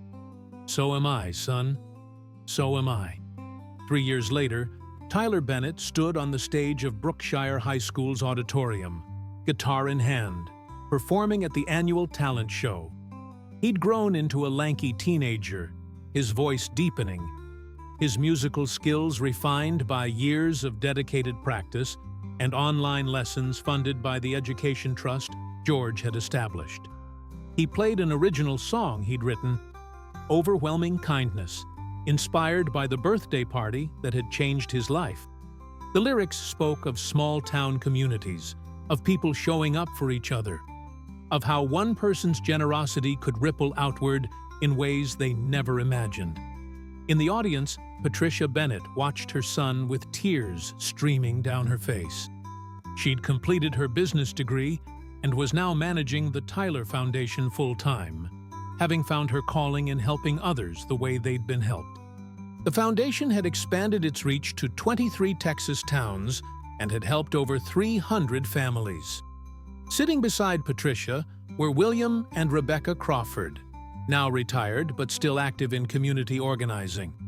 Next to them were Diane Lopez, Frank and Carol Williams, Jennifer Ross, and dozens of other Brookshire residents who'd been part of Tyler's journey. And in the back row, wearing a simple baseball cap and sunglasses, trying to maintain a low profile, sat George Strait. He'd driven from San Antonio specifically for this performance, wanting to support Tyler the way he'd promised he always would. When Tyler finished his song, the auditorium erupted in applause. As he took his bow, he looked directly at the back row, spotted George despite his attempted disguise, and mouthed, "Thank you." George nodded, clapped louder, and felt that familiar warmth in his chest. The knowledge that he'd made the right choice that day in the bakery, that staying connected had been worthwhile, that Tyler Bennett was going to be just fine. After the show, George met privately with Tyler and Patricia backstage. "That song," George said. "Tyler, that was incredible. You've got real talent." Tyler's face flushed with pride. "I've been working on it for months. Wanted to get it right before performing it publicly." "It was perfect," George assured him. "Have you thought about recording it? Putting it online? Seeing what kind of response you get?" "I've thought about it," Tyler admitted. "But I don't want people to think I'm using what happened for attention or trying to capitalize on knowing you." George understood the concern. "Here's what I know about that song. It's genuine. It comes from a real place, from real experience. If you share it, you're not exploiting anything. You're telling a story that might inspire other people, might remind them that kindness matters. That's valuable." Patricia spoke up. "George is right, honey. Your story isn't just yours. It belongs to everyone who was part of it, everyone it inspired. Sharing your music isn't capitalizing on kindness. It's extending it." Tyler considered this, then nodded slowly. "Okay, I'll do it." Maybe it'll help someone else the way George helped us." "That's the spirit," George said. He reached into his pocket and pulled out a card. "This is the contact for my producer in Nashville. If you're serious about pursuing music, and I think you should be, call him when you're ready. Tell him I sent you. No guarantees, but he'll at least listen to what you've got." Tyler stared at the card like it was made of gold. "George, I can't." "You can, and you will," George interrupted, echoing the words William Crawford had spoken to Tyler years ago. "I'm not offering you a career, Tyler. I'm offering you an opportunity. What you do with it is up to you. But you've got talent, you've got work ethic, and you've got a story worth telling. Don't waste that." 5 years after the birthday party that changed everything, Tyler Bennett graduated from Brookshire High School as valedictorian. His speech focused on community, on kindness, on the importance of showing up for each other. He talked about his father's death, his mother's struggle, and the birthday party that taught him the world could be good. "I learned something important when I turned 12, Tyler told the assembled graduates and their families. "I learned that one act of kindness can change someone's entire life. Not just in practical ways, though that certainly happened for my family, but in deeper ways, in how you see the world, in what you believe is possible, in how you choose to treat others."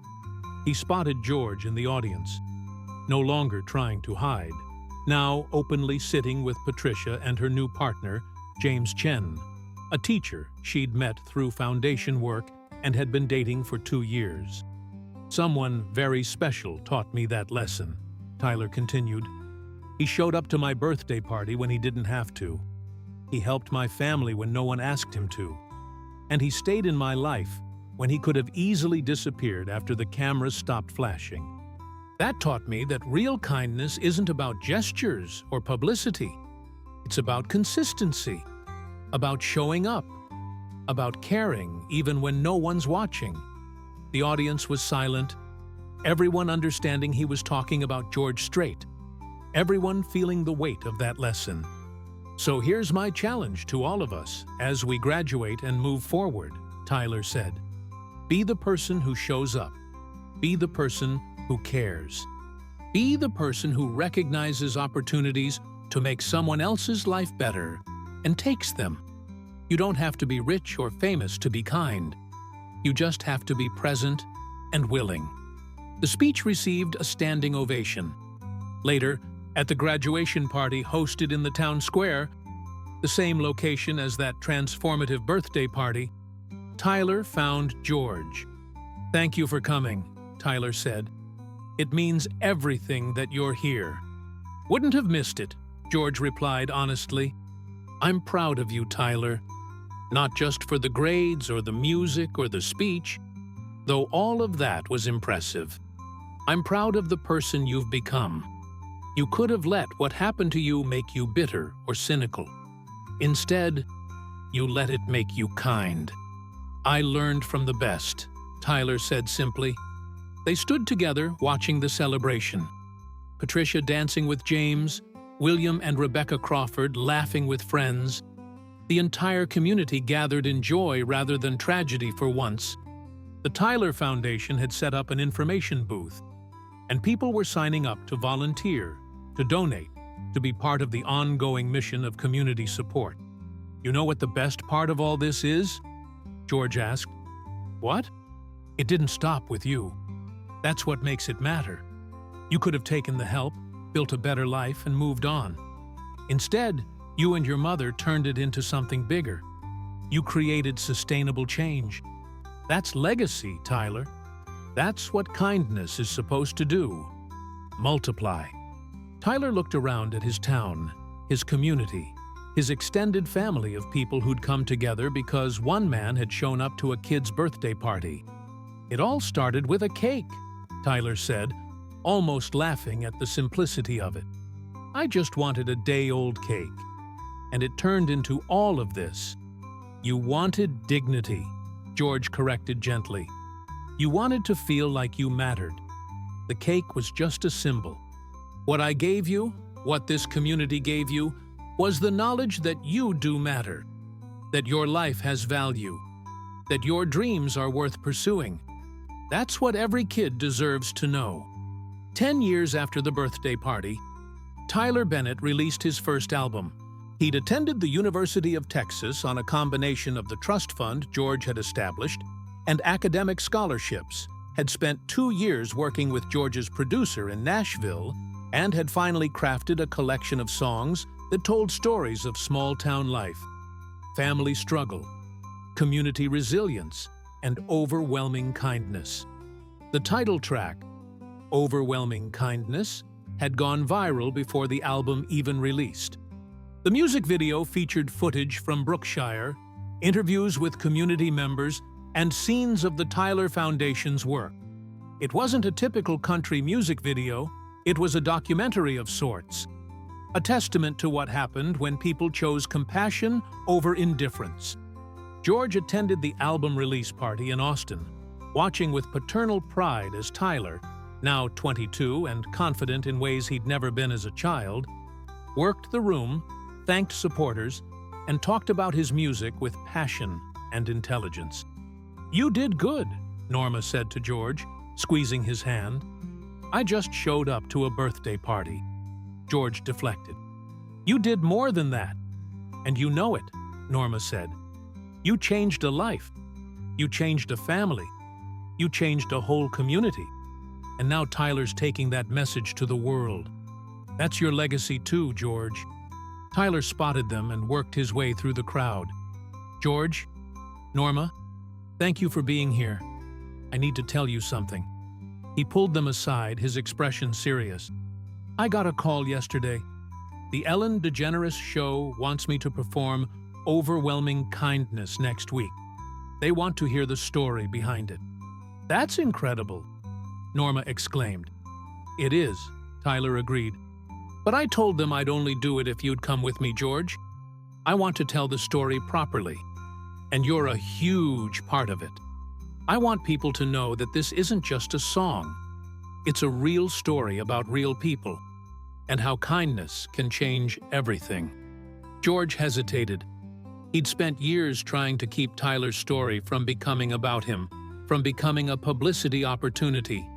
But looking at this young man, confident, talented, determined to use his platform for good, George realized that wasn't his decision anymore. "If you want to tell the story, tell it," George said. "I'll be there if you want me. But this is your moment, Tyler. Your music, your message. Don't let my presence overshadow that." "You won't overshadow anything," Tyler assured him. "You'll enhance it. Because the whole point of the song is that one person's kindness inspired an entire community. People need to see that connection, need to understand it's not just a metaphor, it's real." The following week, Tyler performed on national television. The performance was stripped down, just him and his guitar, the way he'd learned to play in that small house in Brookshire with the instrument George had given him for Christmas all those years ago. After the song, Ellen brought out George Strait as a surprise to the audience. The crowd went wild. 2 generations of country music, connected by a story of compassion that transcended industry politics and commercial interests. Ellen interviewed them together, and the story came out, all of it. Tyler's father's death, Patricia's struggle, the bakery encounter, the birthday party, the Tyler Foundation, the ongoing relationship between a country music legend and a kid who just wanted a cake. "What do you want people to take from this story?" Ellen asked Tyler. Tyler thought for a moment. "I want people to understand that kindness isn't just about big gestures. It's about seeing someone, really seeing them, and choosing to help. George saw me as a person, not a charity case. He saw my mother as someone working hard, not someone failing. And he chose to do something about it. But more than that, his kindness inspired a whole community to do better, to be better. That's what I want people to take away. That one act of compassion can ripple outward in ways you never imagine. And George, Ellen turned to him. What made you decide to help? Tyler reminded me of myself, George said simply. I grew up without much. Understood what it meant to want things you couldn't have. When I met him, I saw a good kid with a good mother, both working hard and getting kicked down by circumstances. And I had the ability to help, so I did. It's not more complicated than that. The interview went viral, of course. Millions of views, thousands of comments, news coverage that lasted for days. But what mattered most wasn't the publicity. It was the response. Donations to the Tyler Foundation increased tenfold. Other communities started reaching out, asking how to replicate the model. Teachers sent videos of students performing overwhelming kindness in school assemblies. Parents wrote letters about how the story had inspired them to be more involved in their communities, to pay more attention to struggling neighbors, to choose kindness over indifference. The ripples kept expanding, just as they had for a decade, touching more and more lives, creating more and more connections. Present day, 15 years after the birthday party, Tyler Bennett sat in George Strait's living room on the ranch outside San Antonio. He was 27 now, an established artist with 3 albums and multiple awards. But more importantly, he was someone who'd built a career on authentic storytelling and used his platform to advocate for community support programs across the country. I'm getting married, Tyler told George and Norma. Next June, in Brookshire, in the town square. Congratulations, Norma hugged him. Who's the lucky person? Her name is Rachel Morrison. She's a social worker I met through foundation work. She's amazing, smart, compassionate, dedicated to helping people. You'll love her. I'm sure we will, George said warmly. And Tyler, I'm honored you're telling us in person. That's not the only reason I came, Tyler said. I want you to be my best man, George. I know it's unconventional. You're not technically family, not in the traditional sense, but you've been more important in my life than almost anyone else. You showed up when no one else would. You stayed when you didn't have to. You believed in me before I believed in myself. I can't imagine getting married without you standing beside me. George felt tears welling up, something that didn't happen often. But the magnitude of what Tyler was offering hit him hard. This kid he'd met in a bakery 15 years ago. This young man he'd watched grow into someone remarkable. Wanted him at the most important moment of his life. I'd be honored, George managed. Truly honored, Tyler. They embraced, and Norma wiped her own eyes, thinking about the strange and beautiful way life connected people. How one act of kindness could create bonds that lasted lifetimes. The wedding was everything it should be. Joyful, emotional, perfectly reflective of Tyler and Rachel's personalities. The ceremony took place in the Brookshire town square, the same place where Tyler's life had changed 15 years earlier. The entire community attended, along with friends from across the country, fellow musicians, social workers, and representatives from the dozens of community support programs that had been inspired by the Tyler Foundation. George stood beside Tyler as Rachel walked down the aisle, and he felt the weight of the moment. The knowledge that this young man, who'd once been a struggling kid asking for day-old cake, had found love and purpose and was building a life full of meaning. During the reception, Patricia danced with Tyler, both of them crying happy tears. Your father would be so proud, Patricia told her son. So incredibly proud of the man you've become.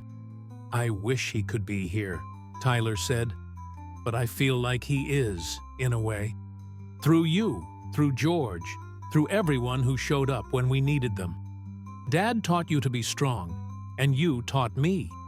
And George taught both of us that accepting help isn't weakness. It's wisdom. Later, George gave a speech as best man. He talked about meeting Tyler in the bakery, about recognizing something in that boy that demanded attention and action. He talked about the birthday party, about watching a community rediscover its strength and compassion. He talked about staying in Tyler's life, about watching him grow and thrive and become someone who dedicated his life to helping others. 15 years ago, a kid walked into William Crawford's bakery wanting a day-old cake, George said. He thought he was asking for garbage. But what he was really asking for was dignity, was value, was the acknowledgement that his life mattered. Today, that kid is a man who's built a career reminding people that everyone's life matters, that communities thrive when they take care of each other, that kindness isn't a weakness, it's a superpower. He raised his glass to Tyler and Rachel. May your life together be filled with overwhelming kindness, both giving it and receiving it. And may you always remember that the simplest acts of compassion can change the world. The crowd erupted in applause and cheers. Tyler hugged George, whispering, "Thank you," over and over.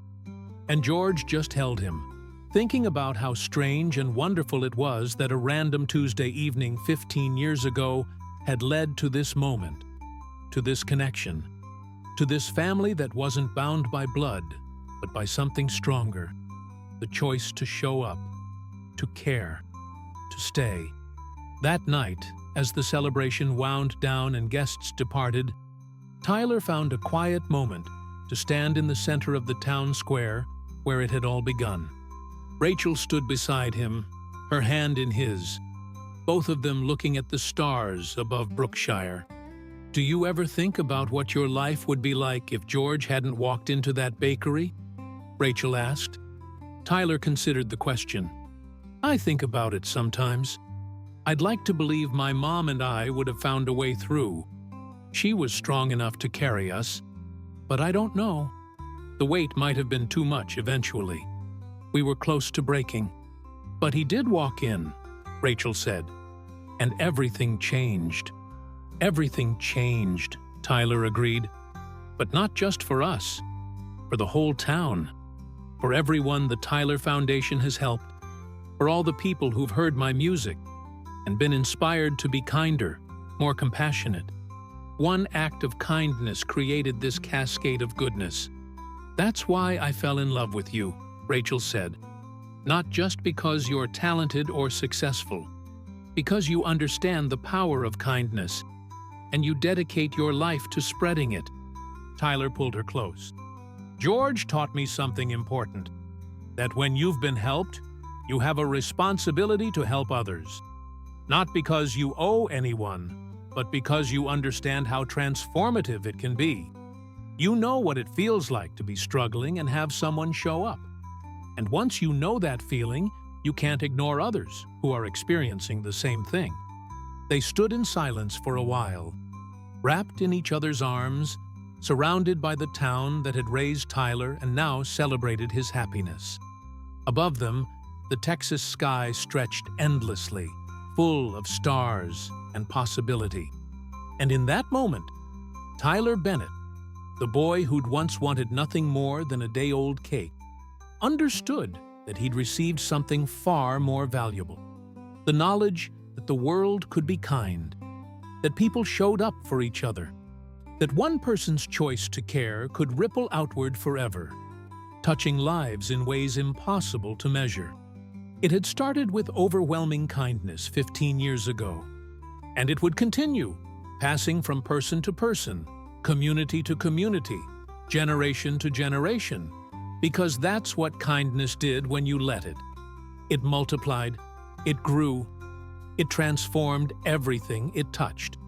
And somewhere in San Antonio, George Strait sat on his porch under those same stars, thinking about a kid in a bakery who'd changed his life just as much as he'd changed Tyler's, and feeling grateful for the reminder that fame and fortune meant nothing if you didn't use them to make the world a little bit better, a little bit kinder, a little bit more full of hope.